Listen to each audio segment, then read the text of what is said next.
Her wrists burned as the steel cuffs snapped shut. The man holding them wasn't a stranger nor an enemy in uniform. It was her own stepfather. His voice was cold, stripped of the warmth it once carried. "You've crossed the line, Emily," he hissed, pulling her away from the desk where the Pentagon seal glared on her encrypted screen. She had been in the middle of a top-secret call, one that could shift alliances overseas. The call cut out the second he yanked her headset free. "Before I tell you what happened next, tell me in the comments where you're watching from.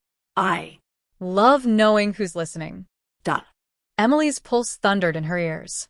She wasn't just an analyst anymore. She was the quiet thread holding together an operation no one outside those walls could know existed. And now, betrayed in her own home, she stared at the man she once trusted. His eyes revealed nothing but conviction. Was he protecting her or silencing her? She couldn't tell. That he marched her toward the door, his grip ironclad. The living room, once safe with childhood memories, felt like a prison. Her mother's framed smile on the wall seemed to watch helplessly. "You think you're serving the country," he muttered, "but you've been deceived. You're in too deep." Each step tightened. The nod in her chest. She had always wanted to believe he was a man of principle, but now this felt like betrayal carved into flesh. Emily's thoughts swirled. Was he acting under orders? Or had he chosen this path himself? Outside, the street was quiet. Too quiet. No cars rolled by. No neighbors waved. The psycho's droning hum cut the silence, sharpening her fear. He shoved her toward his cruiser, its lights dark, waiting like a predator in the shadows. And then headlights appeared at the end of the block. Not one, not two, but 5 black SUVs, rolling in perfect formation, silent but commanding, their presence heavy as a storm front. Her stepfather froze, his hand tightening on her shoulder.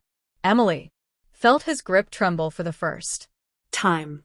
Windows slid down in unison, and the sharp gleam of earpieces and dark suits reflected the street lamps.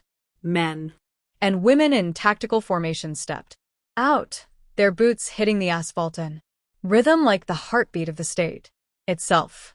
Neighbors peeked through curtains. Murmurs drifted into the air, uncertain and nervous. Someone whispered, "What's happening?" Another hushed them, but the air was charged. Everyone could sense this was no ordinary arrest.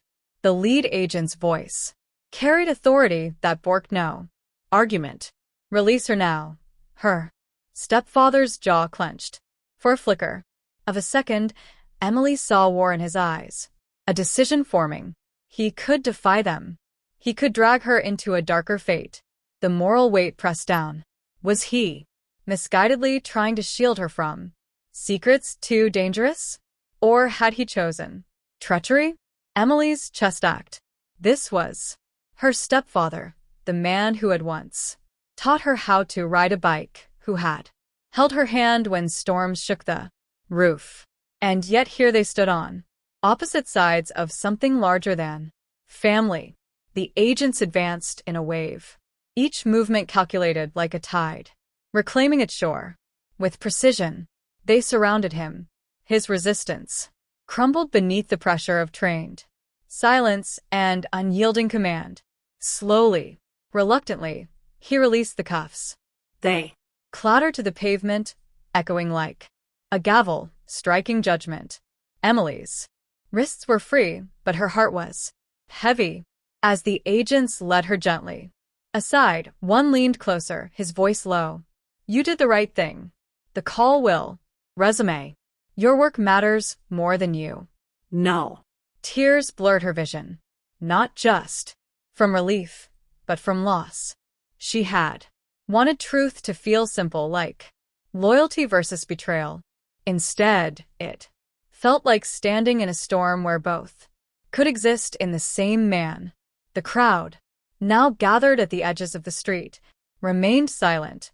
Then, as the SUVs pulled away, a ripple of applause broke out, soft at first, then growing. Not for her alone, but for the idea that justice in its raw form had prevailed. Because kindness doesn't vanish, it waits, and it finds its way back. That night, as Emily sat beneath the faint glow of her computer screen, the Pentagon's seal once again steady before her, she realized something deeper. Even in the darkest betrayals, the light of duty and courage can still break through. And sometimes the ones who hurt us most teach us how fiercely we must stand. If this story gripped you, let me know your thoughts in the comments. And don't forget to subscribe for more stories that remind us courage lives in the unlikeliest.